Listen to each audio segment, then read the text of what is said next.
I have surely seen the oppression of my people who are in Egypt. I have heard their groaning, and have come down to deliver them. And now come, I will send you to Egypt. This Moses whom they rejected, saying, Who made you a ruler and a judge, is the one sent to be a ruler and a deliverer by the hand of the angel who appeared to him in the bush.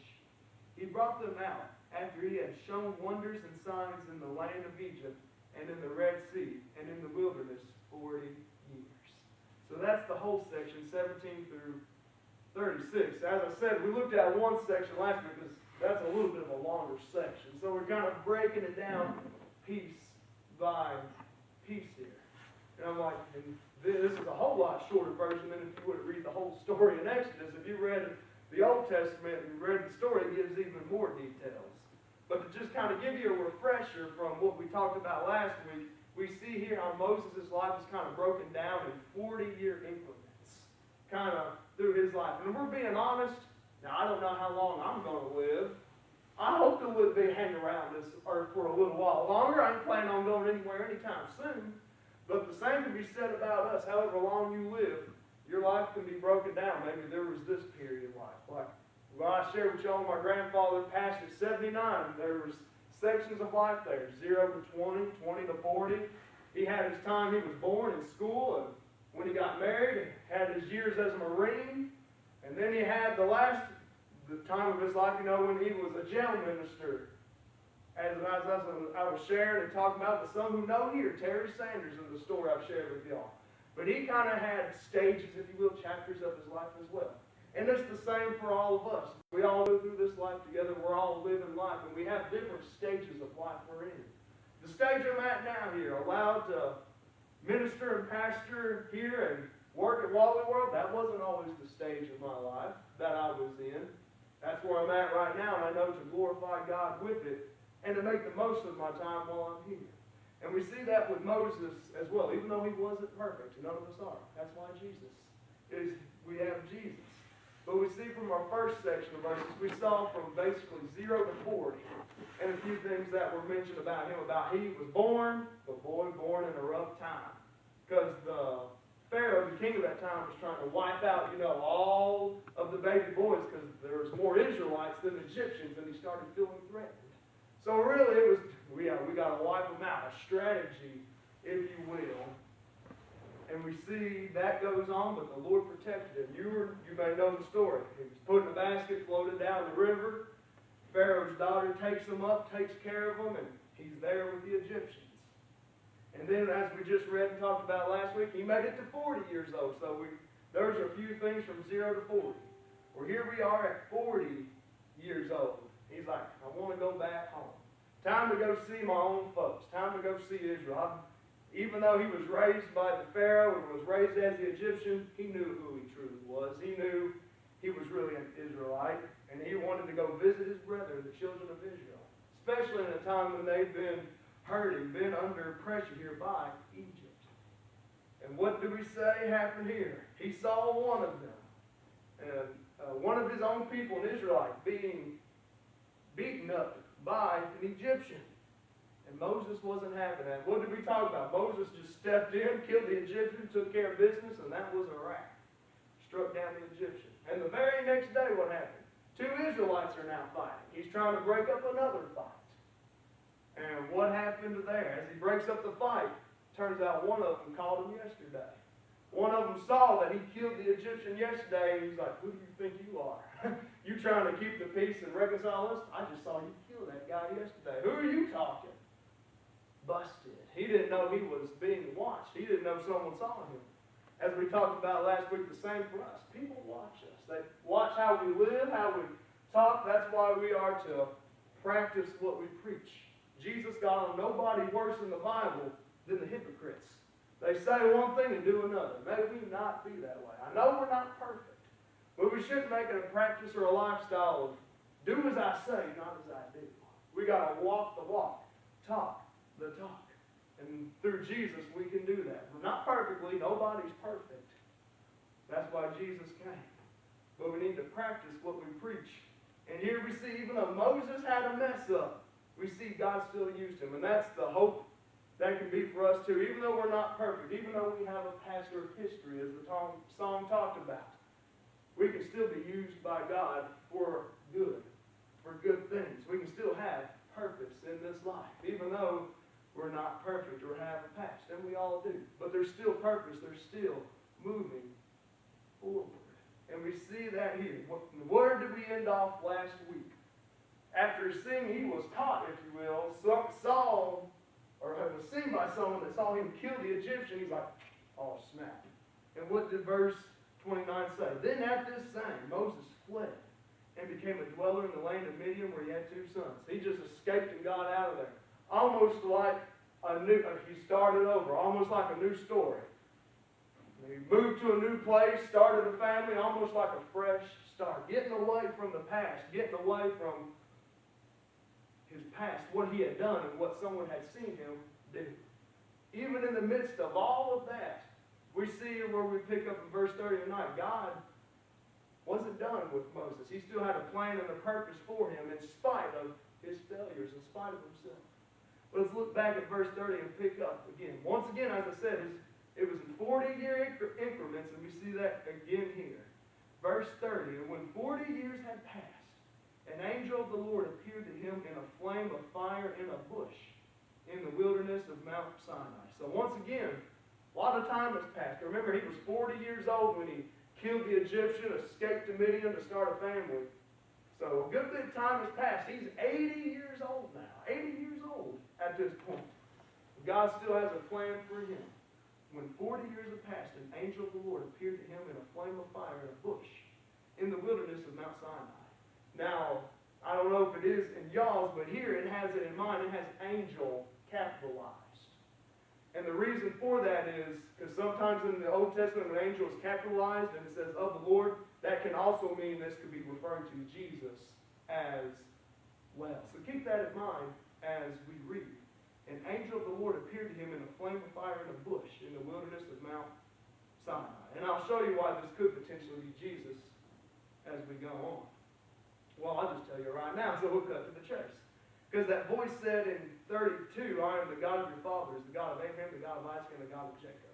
That's a good indicator that it's Jesus. If it was just some random angel, if it was just an angel saying, I am God, yeah, we got a problem here. That could be a fallen angel or something's not quite adding up here. When you read the context of that, yeah, this looks to be Jesus himself. But we see here, angel of the Lord or Jesus appeared to him in a flame of fire. And look where it's at, the wilderness of Mount Sinai. Same place Moses would get the 10 Commandments. I find it intriguing. It all started right here at this mountain. Very important in his life.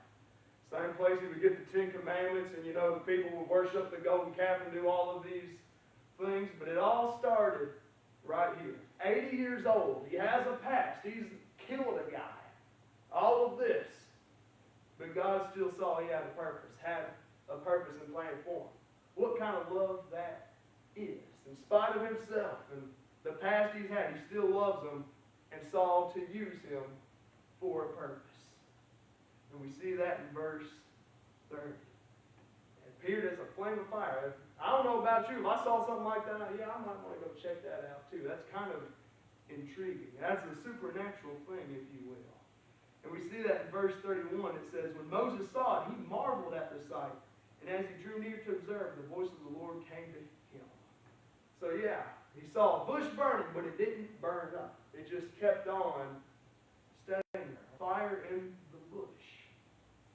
What started it? Who knows? It just perhaps started because of the Lord. But you know, it's an intriguing story. I always remember this story in Sunday school growing up. And it's one of those Bible stories, you know, that sticks with you. You kind of remember it. And because it is supernatural, it might not always make sense from a physical perspective, but I'm like, if God made the world and is keeping this world in place and I'm alive because of him, yeah, he can do something as simple as that if he so wishes. If God made this world, then he can kind of control what goes on in it, if you will. And so Moses, he's like, I got to go check this out. What is going on with this bush? So he drew near to observe it, and the voice of the Lord came to him. So God's voice coming from that burning bush. And what does it say? Verse 32, saying, I am the God of your fathers, the God of Abraham, the God of Isaac, and the God of Jacob. And Moses trembled and dared not look. Now, as I said, that's why you could take that this is Jesus, because the voice coming from it says, I am God. And notice the faithfulness of God. He's like, I am the God of your fathers, Abraham, Isaac, Jacob. If you look back at the beginning of Acts chapter 7, as we talked about Abraham and how he had Isaac and Jacob. We talked about how Jacob had the 12 sons, being the 12 patriarchs, which would lead to this point here in Exodus and Israel being here. It's a good chronological study here of the ancestors, a very good ancestry observed here. And it shows God's faithfulness. From Abraham, it wasn't like he was faithful to Abraham, but then he kind of dropped the ball on Isaac. Or Jacob, and then he might have picked it back up, on the 12 sons of Jacob. No, God's faithful all the way through. He was faithful from Abraham all the way to Moses, and he's still faithful to us today. You can't always rely on people or people in your life on this earth. People on this earth will let you down.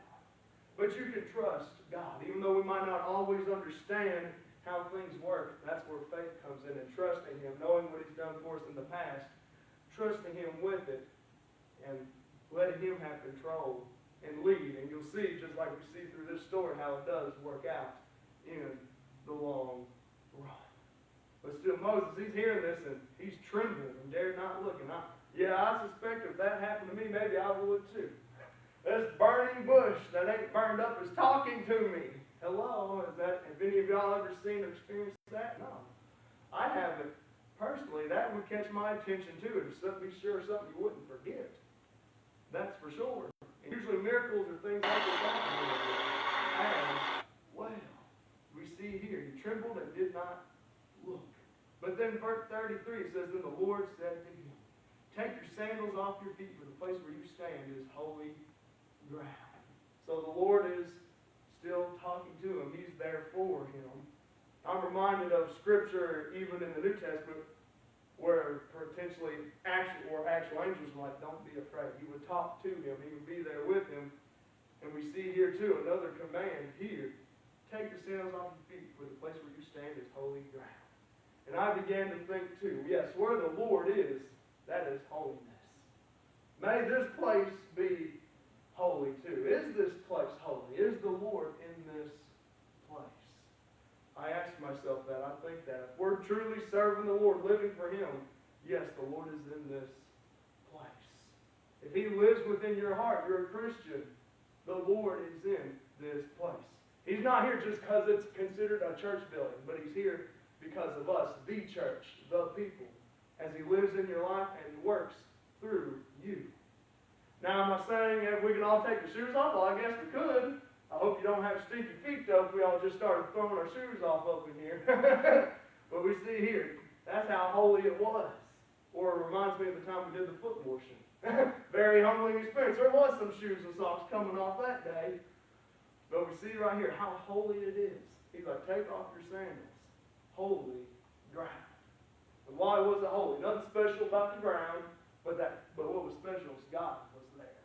That's why it was special. And it can be the same for us. If God's there, it can be holy. It can be special. If we're going to work, if God's there with us, God can work through us. Whether we're at work, school, church, wherever we are, if God's with us, there's where holiness can be. As I preached on before, what does the Scripture say? Be ye holy. Be holy because I am holy. Be holy because God is holy. And that's what we're due, to shine the light. And Brother Joe always talks about shining that light. And even a little light stands out in immense darkness. So he shares that with Moses. And then he's still sharing some comforting words. Look at 34. I have surely seen the oppression of my people who are in Egypt. I have heard their groaning and have come to deliver them. And now come, I will send you to Egypt. And what did we talk about a week ago? The very start of this passage, 17, what does it say? When the time of the promise drew near, which God had sworn to Abraham, the people grew and multiplied in Egypt. So even the start of verse 17, the time is drawn near for God's promise to be fulfilled. field. And God right here, he's sharing with Moses, he's like, you're not forgotten. He says, I've seen the oppression of my people who are in Egypt. I haven't forgotten you. Because remember, as we talked about, they were in Egypt approximately 400 years in Egypt during this time. And here, right here, when there was the new king who didn't know Joseph, there was more oppression on the Israelites. But we see a good reminder from God here. He's like, he's seen the oppression of my people, his people who are in Egypt. And it's a good reminder for us too. God didn't forget them in those 400 years. He's making a way and a plan to deliver them. He was using Moses, someone who murdered a guy, killed a guy, to do it as well. How God can work through broken people. And how he can put us back together again, even when we're broken. And I read that and I began to think of how that can apply to us too. When you're going through a hard time, when you're hurt, God notices you. Don't think you've been forgotten. God sees you. He knows what you're going through. But it also says the oppression of his people. Are you one of God's people? Are you a Christian? There's that too. Now, God knows what's even going on in the lost people's lives as well. But he does say specifically here for the Israelites, seeing the oppression of my people who are in Egypt. And if you're a Christian, he sees you too. You're not forgotten. He sees you and is there for you, just like he's here for those in Egypt. He says, I have heard their groaning and have come down to deliver them. And God can do the same for you. It might take time. Our time, I've learned that my timetable is not always God's timetable. He can see things I can't see. See, what's going to happen an hour from now? I can't see that. I can't see the future. I don't know, but God already does know. I can trust God with the things I don't know about and trust his timing. And it says right there, he heard their groaning. Very specific. When they were groaning, when they were down and out, I'm coming to deliver you. I'm here for you. And when you're going through the tough things of life, work, wherever you may be going at, family stuff, financial stuff, school, whatever you can think of, when you're going through it, you can remember God hasn't forgotten you. He's there for you, and he can deliver in the right time. And we know that he never will leave us nor forsake us either, as the Scripture says. He's always there with you, even when we're going through it. Even when you haven't been delivered or made it through yet. You can be confident in the fact that he's still there with you. Even here, he knew about Egypt. He knew about Israel and all that was going on. He's going to deliver them. And how was he going to do it? He's going to start off with, and now come, I will send you to Egypt. How was he going to do it? Through Moses. As I said, 40 more years have passed. He's 80 years old now. 80 years old, murdered a guy at 40, tried to move to another place and start a family, start all over again, 80 years old. God still had a plan for him. Even in spite of all he's done, God was going to use him to let his people go, as we know and see in the story. And so what do we see as we go in 35? It says, this Moses, whom they rejected, saying, who made you a ruler and a judge, is the one God sent to be a ruler and a deliverer by the hand of the angel who appeared to him in the bush. And I like how Stephen tied that together there. Because he's referring back to the guy he killed and said, well, who do you think you are going to be a judge over us? Who do you think you are? And right here, that very same guy that said, had killed someone God used. And maybe you've been that way. Like I said, maybe you've done something in your past you're not proud of. Maybe people have told you you're not good enough, or you can't do this or that will never work. See, Moses was told that. Who made you a ruler and judge? Who do you think you are? You just killed this guy. But that's who God chose and sent to be a ruler and a deliverer by the hand of the angel who appeared to him in the bush. So yeah, maybe you have a past. Maybe people talk down about you or discouraged you. But remember, it's what God says. It's what counts with God. He can use you in spite of what people may say. Now, I like how Stephen brings that out and ties that back together from what we looked at last week with the two Israelites and Moses breaking it up. It's a beautiful thing. Who do you think you are? Don't matter what they say. This is what God says. And He sent Him to be a ruler and a deliverer. And the angel in the bush, or Jesus said, was the one that said it. This is what's going to happen. This is what you're going to do. And the 36th boy wraps up the next 40 years. The next increment of Moses' life. The last increment of his life. Because he lived to be 120. So we saw from the beginning, he was from the 0 to 40, about his birth. And then at 40 years old, we covered the story about him breaking up the two and murdering the guy. And then 40 years passed, what happened? 80 years old, spoken to in the bush. And then 36 kind of sums up the last 40 years. 36, it says here, he brought them out after he had shown wonders and signs in the land of Egypt and in the Red Sea and in the wilderness 40 years. And as I said earlier, Stephen gives the concise short version. You want to read more of this story and the details of it? Start up in Exodus. Start in chapter 1 and read through. You'll get the full story. There's a lot that went on right here, but he does give some of the specifics in a general way. He brought them out after he had shown wonders and signs in the land of Egypt. He did. Those were the 10 plagues. It wasn't always easy for Moses, but he stayed faithful. There was the 10 plagues.